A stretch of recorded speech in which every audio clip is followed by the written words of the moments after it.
ప్రభువు నా ద్వారా, మా సంఘము ద్వారా, ఈ సంఘం అందరి ద్వారా మీరు మహిమ పొందమని మా ప్రభువును మీ ప్రియకుమారుడైన యేసుక్రీస్తు నామములో ఈ ప్రార్థన మనల్ని సమర్పించి వేడుకుంటున్నాను తండ్రి. ఆమేన్. మీ అందరికీ యేసుక్రీస్తు నామములో దైవజనులకు మీ అందరికి కూడా నా హృదయపూర్వక వందనాలు. ఈరోజు ఇక్కడ రావడానికి దేవుడు నన్ను ప్రేరేపించబడ్డాను. దేవుడు చేసిన గొప్ప మేలు మరి కొన్ని దినాలుగా నేను ప్రార్థిస్తూ ఉన్నాను. మరి బిడ్డ సేవకురాలు మరి అయ్యగారు కూడా, అమ్మా మీరు నా కొరకు ప్రార్థన చేయండి, నేను పరీక్ష రాయిపోతున్నానని చెప్పినప్పటి నుండి మరి ప్రార్థనలో ఉంచాను. ఈయనే కాదు, ముగ్గురు నాకు ప్రార్థన చేయమని ఫోన్ చేసి చెప్పారు. వారందరి నిమిత్తం ప్రార్థన చేశాను. మరి సాక్ష్యాన్ని దేవుని సన్నిధిలో పంచుకోవడానికి ఇష్టపడుతున్నాను. అయ్యగారు మరి మంచిగా పాస్ అయ్యి దేవుని సన్నిధిలో మనందరి ప్రార్థనలు, సంఘ ప్రార్థనలు, పరిచర్య ప్రార్థనలు అన్నీ కూడా దేవుడు విని మరి బాబుని మరి బలపరిచి మరి గవర్నమెంట్ జాబ్ వచ్చిందని వారి నాన్నగారు ఎంతో సంతోషంగా ఇప్పుడు నాతో పంచుకున్నారు. మరి దేవుడు మనందరి ప్రార్థన ఆలకించి మరి పరిచర్య చేస్తున్న సేవకులకు మరి దయపరుస్తూ మరి దానిలో మంచిగా కొనసాగించినందుకు దేవునికి కృతజ్ఞత స్తుతులు చెల్లించుకుంటూ ఈ రోజున మరి ఒక సాక్ష్యాన్ని మీ ముందు పెట్టమని పరిశుద్ధాత్మ దేవుడు నన్ను ప్రేరేపిస్తున్నాడు. ఏమంటే వాక్యం సిద్ధంగా ఉన్నది. మరి ఒకానొక దినము అంటే నా 9 నెలల ప్రాయము అది నా ముందు పెట్టాడు దేవుడు. ఇప్పుడు సాక్ష్యం చెప్పు పంచుకోమని మన్న శామ్యుల్ గారని అంటే సాల్వేషన్ ఆర్మీ తరపున మరి సంఘాలకు వస్తున్న సేవకులకి చాలా విలువిస్తారు. ఒక దేవుడు వచ్చినంతగా మరి చాలా అలర్ట్గా ఉండి ఇంట్లో ఉన్న వాళ్ళు కూడా ముసలోళ్ళు మొత్తగా పిల్లల జల్లలు మొత్తం వచ్చేస్తారు. సంఘం అంతా నిండిపోతారు ఆ రోజున. మరి ఆ రోజు నేను 9 నెలల పసిపాపని మరి మా అమ్మగారు నాతో రాలేదంట. అయితే నన్ను తీసుకుని ఎవరో చర్చికి తీసుకొచ్చారు. ఇక వాళ్ళ మధ్యలో ఒకళ్ళ మీద నడుచుకుంటూ మరి ఎవరి దగ్గర నుండిపోవచ్చు కదా, నేను ఉండలే. ఇంకా మన్న శామ్యుల్ గారు అంటే డీసీ గారు, ఆయన నిలబడి వాక్యం చేస్తుంటూ ప్రసంగం చేస్తుంటే పర్రన వెళ్ళి ఆయన కాళ్ళు పట్టుకుని నిలబడి ఇక ఇలా ధైర్యంగా నిలబడి ఉన్నా, ఆయన మీద నిలబడి ఉన్నానంట. సరే ఆయన బైబిల్ అక్కడ పెట్టేసి నన్ను ఎత్తుకొని, నాకు కొంచెం ఆశ్చర్యంగా ఉంది, ఈ పాప ఎవరి దగ్గరికి పోకుండా సరాసరిచి నా కాళ్ళు పట్టుకుని లేచి నిలబడి ధైర్యంగా, భయం లేదు, చిన్నపిల్లని ఎవరి దగ్గర వెళ్తే ఏమన్నా అంటారని ఏడుపు కూడా లేదు, ఇంత ధైర్యంగా వచ్చి నా కాళ్ళు పట్టుకుని నిలబడింది, తల్లి లేచి నిలబడమని అన్నారంట. మా అమ్మ రాలేదు ప్రార్థనకి. నన్ను ఎత్తుకొని భుజాన్ని పెట్టుకొని నన్ను ముద్దాడి మరి ఆయన ప్రార్థన చేసి దీవించి ఈ రోజున దేవుని సేవకులు పాదాలు పట్టుకుని పైకి వచ్చింది. ఈవిడ సహజంగా దేవుడు ఏర్పరచుకుంటున్న ఒక చిన్న బిడ్డను నేను ప్రార్థన చేస్తూ ఆయన నన్ను అభిషేకించారట 9 నెలల ప్రాయంలో. ఆ 9 నెలల ప్రాయంలో ఇట్టి ప్రార్థనలు చాలా ఉన్నాయి, నా మీద చాలా ఉన్నాయి. అయితే నేను ఎదుర్కొంటున్న సమస్యలు ఎన్నెన్నో, వందల వేల మరణపాయంలో నుంచి కూడా దేవుడు నన్ను కాపాడు. ఎందుకంటే దేవుని సేవకులు అభిషేకించిన ప్రార్థనలు ఎక్కడికి పోవు. నా సాదృశ్యము బిడ్డని మరి ఆస్వాదిస్తూ ఆయన నేను బలపరుస్తూ మరి దైవ సేవకులైనటువంటి వారి ప్రార్థన ఎక్కడికి పోలా. తనతో వెంటాడి తల్లిదండ్రుల ప్రార్థన, సంఘ ప్రార్థన, సేవకుల ప్రార్థన, అందరి ప్రార్థనలు ఆ బిడ్డకు తోడుండి బలపరిచి మరి ఈ రోజున ఈ సేవ పరిచర్యలో కొనసాగుతున్నానంటే ఇది దేవుని యొక్క ప్రణాళిక. హల్లెలూయా, హల్లెలూయా. మరి దేవుని పరిశుద్ధాత్మ దేవుడు నన్ను ఆ స్థితిని నాకు చూపిస్తున్నాడు. ముందు 9 నెలల ప్రాయంలో నేను అభిషేకించబడ్డావు, సాక్ష్యం పంచుకో అని చెప్పేసి మరి ఇప్పుడు కూర్చున్న పరంగానే దేవుడు నాతో మరి పరిశుద్ధాత్మ దేవుడు నాతో మాట్లాడిన మాటలు ఇవి. కాబట్టి మరి చంటి బాబు గారు చేస్తున్న పరిచర్య చేస్తూ మరి ఉద్యోగ బాధ్యతలు కొత్తగా మరి దేవుడు తనకిచ్చిన మంచి అభిషేకాన్ని మరి దేవుడిచ్చిన ఒక మంచి నేను వరంగా భావిస్తున్నాను. పరిచర్య చేస్తూ మరి ఒక తన బాధ్యతలు స్వీకరించాల్సింది కోరుకుంటూ ఈయన సాక్ష్యాన్ని ముగిస్తున్నాను. మరి దేవుడు ఆయన పరిచర్య అంతటిని కూడా దీవించి ఆస్వాదించాలని నేను కోరుకుంటున్నాను. అయితే మనలో దేవుని యొక్క మాటలు నిలవాలి, మన ప్రార్థనలు మనకు నెరవేరాలి, మనం దేవునిలో ఎంత బలంగా వాడబడుతున్నామో మరి ఆపత్కాలమందు దేవుడు మనకి సహాయకుడు అని అందరూ నమ్ముచున్నాము కదా. ప్రాణ భయము లేని వారు ఎవరైనా ఉన్నారా? ప్రాణ భయం, నాకు ప్రాణం అంటే భయం లేదు, నేను చనిపోవటానికన్నా సిద్ధమే అన్నవారు ఎవరన్నా మనలో ఉన్నారా? అందరికి భయమే కదా, చనిపోతామని భయమే కదా, చనిపోవాలి. అయితే భయపడిన వాళ్ళు ఎవరైనా ఉన్నారా? చనిపోతాము, లోకాన్ని విడిచిపెట్టిపోతాము అని ఎవరైనా ఉన్నారా? ఎవరు లేరు. అందరూ ప్రాణం అంటే చనిపోతామంటే ఎవరంటే నువ్వు 3 రోజులు చనిపోతున్నామంటే వాళ్ళకి భయం ఉండదా? అప్పగింతలు చెప్తారు, డబ్బులు ఉన్నాయని చెప్తారు, జాగ్రత్త పడతాడు. ఇంకా దేవా నీ సన్నిధిలో నేను రావటానికి ఇష్టపడుతున్నానని చెప్పేసి ఏమైనా లోకంలో ఉంటే సరి చేసుకుని ప్రార్థన చేసి ఆయన దేవుని సన్నిధికి అప్పచెప్పుకుంటాడు ఒకవేళ తెలిస్తే. అలాగే ఈ రోజున మరి దేవుని యొక్క పనిలో మనం ఉండాలి అనుకుని ప్రార్థన చేసుకుంటే ఇక్కడ చూద్దాము. కీర్తనల గ్రంథము, నాకు బ్రతకాలని ఆశ ఉంది అన్న వాళ్ళందరూ ఉన్నారు. బ్రతకాలి, దేవుని సన్నిధిలో ఉండాలి, వాడబడాలి, పాటలు పాడాలి, బోధించాలి, సాక్ష్యం చెప్పాలి, దేవుని సన్నిధిలో ఒక బిడ్డగా నిలబడాలని ఆశ కలిగిన వారందరూ ఉన్నారు. ఆ ఉన్నవాళ్ళు ఎలా ఉండాలి, ఏమి చేయాలి, దేవుణ్ణి ఎలా అడగాలి అన్న దానికి కొన్ని మాటలు మీతో పంచుకోవడానికి ఇష్టపడుతున్నాను. అయితే నేను బ్రతికుండాలనుకుంటే ఎందుకు బ్రతకాలి అనుకుంటున్నాం కదా. ఎందుకు బ్రతకాలి? సంపాదించుకుని బిడ్డల కొరకు బ్రతకాలా, దేవుని కొరకు బ్రతకాలా? నేను నిర్ణయించుకున్నాను, నాకు ఎవరితో పని లేదు, కుమారుడితో, కుటుంబంతో, భర్తతో, బిడ్డలతో నేను మొత్తానికి చేతులు కడిగేసుకుని దేవుని పరిచర్యలో ఉండాలని ఒక తీర్మానం చేసుకుని నడుస్తున్నాను. ఎందుకంటే దేవుని ప్రణాళికలో నేను జీవిస్తున్నాను కాబట్టి.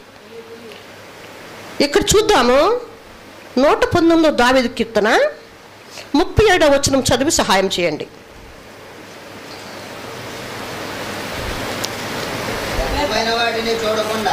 వ్యర్థమైన వాటిని చూడకుండా నా కన్నులు తెప్పివేయము, నీ మార్గంలో నడుచుకొనుటకు నన్ను బ్రతికించుము. హల్లెలూయా, హల్లెలూయా, హల్లెలూయా. నీ మార్గంలో నడుచుటకు ఎందుకు బ్రతికించాలంట? ఎందుకు బ్రతికించాలి, ఎందుకు నడవాలంటే మనం దేవుని మార్గంలో నడవటానికి బ్రతకాలా. మన ఆశలు ఆకాంక్షలన్నీ కూడా దేవుని సన్నిధిలో కొట్టివేయబడతాయి. కొన్ని కోరికలు నెరవేరవు, కొన్ని కోరికలు దేవుడు నెరవేరుస్తాడు. నీ మార్గంలో నడుచుటకు నన్ను బ్రతికించుము అని దావీదు మహారాజు తను చేసిన విజ్ఞాపన ఎన్నిసార్లు ప్రార్థన చేస్తాడంటే దావీదు మహారాజు గారు 3 మార్లు కాదు, 7 మార్లు. హల్లెలూయా, హల్లెలూయా. ఇంట్లో ఒక పురుషుడు స్త్రీ పనిచేస్తున్న సమయంలో వాళ్ళ ఉద్యోగ బాధ్యతలు, వాళ్ళ కుటుంబ పక్షంలో వాళ్ళకి పొద్దుపూట 5 గంటలకు 4 గంటలు లేచి ప్రార్థించడానికి కొంచెం ఇబ్బంది. నిద్రపోయి చాలక 6 గంటలకు లేచి బరబర ఏ పని చేసుకుంటారు. అయితే ప్రార్థన చేయడానికి కొంతమందికి సహకరించరు. ఎందుకు అనంటే వాళ్ళు పని బాధ్యత ఎక్కువ, భారం ఎక్కువ కలిగి ఉంటారు. దేవుని భారం వాళ్ళలో ఉండదు, దేవుని పని వాళ్ళలో ఉండదు. ఎందుకంటే అయ్యో నా ముందు పని ఉంది, నా భర్త పనికి వెళ్ళాలి, నా బిడ్డలు బడికి వెళ్ళాలి, నేను చాలా పనులు ఉన్నాయి అంటూ ప్రార్థన చేయకుండా పని చేసేవాళ్ళు చేసేటోరు ఉన్నారు. మరి దావీదు మహారాజు రాజుగా ఉండి, రాజు కాకపోయినా కొన్ని బాధ్యతలు ఉన్నాయి. ఆయన దినానికి 3 కాదు 7 సార్లు ప్రార్థించాడంట. ఎంత సాధ్యమైంది ఆయనకి? హల్లెలూయా, హల్లెలూయా. ఒక్కసారి ప్రార్థన చేస్తే చాలు అనుకుంటున్నాం మనం. మరి తినేదాన్ని 3 సార్లు తింటున్నాం, ప్రార్థన మాత్రం ఒక్కసారి చేస్తున్నాం. ఉదయం సాయంకాలం మనం తీరినప్పుడు చేసుకుంటాం. అది కాదు మన లెక్క. దినానికి 3 మార్లు చేసిన దానియేలు ప్రార్థన విన్నాడు. హల్లెలూయా. దానియేలు గారు చేసిన పని ఏంటి, పరిచర్య ఏంటి, ఆయనకి ఎంత బాధ్యత ఉంది, ఎంత బరువు ఉంది ఆయన మీద. అయినప్పటికీ ఆయన సింహాల బోన్లో వేయబడ్డప్పుడు కూడా దేవుడు ఆ ప్రార్థన కాపాడటానికి సిద్ధపడింది. ఎందుకు అనంటే ఆయన చేసింది వ్యక్తిగత ప్రార్థన, దేవుని కొరకు చేసి దేవునికి సమర్పించుకున్నాడు దానియేలు మహాభక్తుడు. ఆ ప్రార్థన మనల్ని కాపాడదా? ఆ ప్రార్థన మనల్ని విడిపించదా? అట్టి ప్రార్థన మనం చేయగలుగుతున్నామా? చూద్దాం. ఇక్కడ 119 దావీదు కీర్తన 50వ వచనం చదవండి. నీ వాక్యము నన్ను బ్రతికించి ఉన్నది. నా బాధలలో ఇదే నాకు నెమ్మదిని కలిగించరు. హల్లెలూయా, హల్లెలూయా. నీ వాక్యం నన్ను బ్రతికిస్తూ బాధల్లో నుంచి కూడా హల్లెలూయా. ఎంత గొప్ప దైవ సేవకులు, ఎంత గొప్ప దైవజనులు, ఎంత గొప్ప ప్రార్థన పరులు ఈ ప్రార్థనలు చేసి వారి జీవితాల్లో జయాన్ని ఎదురు చూశారో మన చంటి బాబు గారు లాగా. అయితే ఆ ప్రార్థనను కాపాడిన దేవుడు. అయితే మనము కొంచెం విస్మరిస్తూ వేసారిపోతూ బాధ్యత కలిగి లేకుండా భారం కలిగి కుటుంబ పక్షాన లోకంలో ఉన్న వాటి కొరకు ప్రాకులాడుతూ ప్రార్థన చేయకుండా ఉన్న వారికి కొంచెం శ్రమ, కొంచెం మనశ్శాంతి లేకుండా కొన్ని వేదనలు కలుగుతాయి. అవి దేవుడు పట్టినవి కావు, అవి దేవుడు పెట్టిన బాధలు కానే కావు.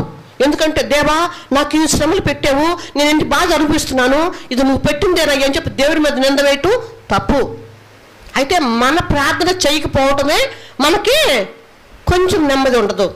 అయితే నువ్వు లేచి ప్రార్థన చేసుకో, దేవుడు నీకు ఎంత విజయాన్ని ఇస్తాడో, ఎంత శ్రమైన నెమ్మదిని ఇస్తాడు.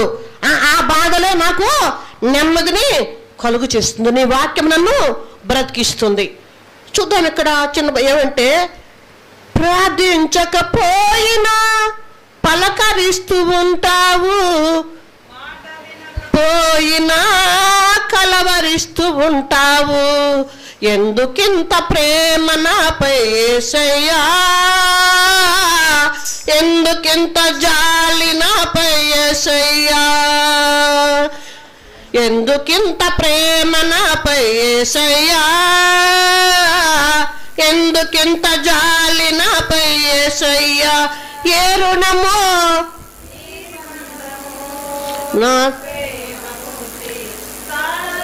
నీ ప్రేమకు నేనంటే నీకెందుకో ఈ ప్రేమ, నన్ను పోవెందుకో, కష్టాలలో నష్టాలలో వేదనలో శోధనలో నా ప్రాణమైనావు నీవు, ప్రాణమా నా ప్రాణమా, ప్రాణమా నా ప్రాణమా. హల్లెలూయా, హల్లెలూయా. అంతగా క్షమించే దేవుడు మనకున్నాడు. మన తండ్రి కుమారుడు పరిశుద్ధాత్మ దేవుడు మనల్ని కాపాడుతున్నాడు, పోషిస్తున్నాడు, నడిపిస్తున్నాడు, బలపరుస్తున్నాడు, క్షమిస్తున్నాడు. ఆరాధిస్తే చాలు. నువ్వు ప్రార్థించకపోయినా పలకరిస్తూ ఉంటాడు, మాట వినకపోయినా కలవరిస్తూ ఉంటాడు. అయ్యో నా బిడ్డ నాకు ప్రార్థన చేయలేదు, నాతో మాట్లాడలేదు, కలవరిస్తూ ఉంటాడు. ఎందుకంటే అంత ప్రేమ నువ్వంటే దేవునికి, అంత జాలి నువ్వంటే దేవునికి. చూద్దాం ఇక్కడ మరి 118 దావీదు కీర్తన, 119 దావీదు కీర్తన 11వ వచనం. నీ ఎదుట నేను పాపం చేయకుండానట్లు నా హృదయంలో నీ వాక్యమును ఉంచుకొని ఉన్నాను. హల్లెలూయా. ఉంచుకొని ఉన్నాడు? నీ వాక్యమును నా హృదయంలో ఉంచుకొని ఉన్నాను. ఆ వాక్యం మనలో ఉంటే, మనతో ఉంటే, మన హృదయంలో ఉంటే ఏ సమస్యలు వచ్చినా వాటిని ఎదుర్కోవటానికి దేవుడు శక్తిని ఇస్తాడు, బలం ఇస్తాడు. జ్ఞానంతో నడవాలి ఆయన సన్నిధిలో, భయభక్తులను జీవించాలి ఆయన సన్నిధిలో. చూద్దాం ఇక్కడ 118 దావీదు కీర్తన 10వ వచనం. యెహోవా నామమును బట్టి యెహోవా నామమును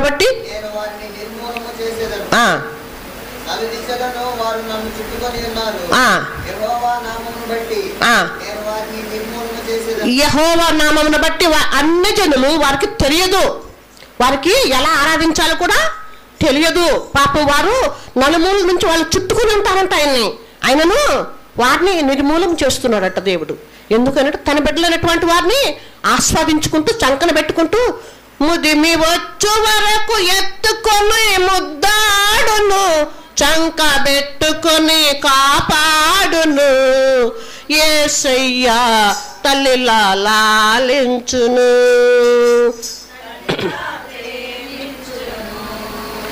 ముదిమి వచ్చు వరకు ఎత్తుకుని కాపాడును, హల్లెలూయా, హల్లెలూయా. ఇశ్రాయేలును కాపాడువాడు కునుకడు, నిద్రపోడు. కనుక మన తండ్రి మనతో ఉన్నాడని నిశ్చయించుకొని నిశ్చలముగా నువ్వు ఎక్కడైనా జీవించాలి. లోకంలో ఉండకుండా దేవునిలో అగ్నిలో నడిచినా, నీళ్ళలో నడిచినా, ఎక్కడ నడిచినా ఆయన నీతో ఉంటున్నాడు. కాబట్టి ఎలాంటి అపాయము నీకు రానే రాదట.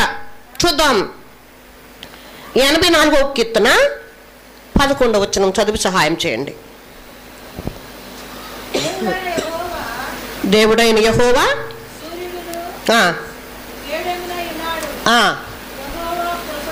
యెహోవా కృపయు ఘనతయు అనుగ్రహించును, యథార్థంగా ప్రవర్తించు వారిని. హల్లెలూయా, హల్లెలూయా. యథార్థంగా ప్రవర్తించు వారికి ఏ మేలు చెయ్యక మానడు. ఆయన మేలు చేసే దేవుడు, ఆయన జాలి చూపే దేవుడు, ఆయన కృపను అనుగ్రహించే దేవుడు, బలపరచు దేవుడు, బలహీనతల నుంచి విడిపించే దేవుడు. అట్టి దేవుడు అనే తండ్రి మనకుండగా 119 164 వచనం దావీదు చేసిన ప్రార్థన ఇక్కడ కనిపిస్తూ ఉంది. నీ న్యాయ విధులను బట్టి దినమునకు 7 మార్లు నేను నిన్ను స్తుతించుతున్నాను. నీ ధర్మశాస్త్రమును ప్రేమించు వారికి ఎంతో నెమ్మది కలుగును. హల్లెలూయా. ఏం ప్రేమించాలంట? దేవుణ్ణి ప్రేమించాలా, ధర్మశాస్త్రం ప్రేమించాలా, చదవాలా. ఆ చదివితే ఏమొస్తుందంట? మనకి నెమ్మది కలుగుతుంది. హల్లెలూయా, హల్లెలూయా. ఇవన్నీ కూడా దేవుడు మనకిస్తున్నా మంచి వాక్కులు. ఆ వాక్కులు విని నడిచిన వారికి ఫలింపు చేస్తున్నాడు దేవుడు. దినమునకు 7 మార్లు ప్రార్థించిన దావీదు మహారాజు మరి మనం కనీసం 2 మార్లు 3 మార్లు కనీసం ఎన్ని శ్రమలున్నా, ఎన్ని బాధలున్నా, జ్వరం వచ్చినా సరే, ఎక్కడున్నా సరే దేవుణ్ణి ఆరాధించడం మనము మర్చిపోకూడదు. మీరు ప్రార్థన చేయాలని నేను అంటున్నా. 7 మార్లు చేయగలుగుతున్నామా?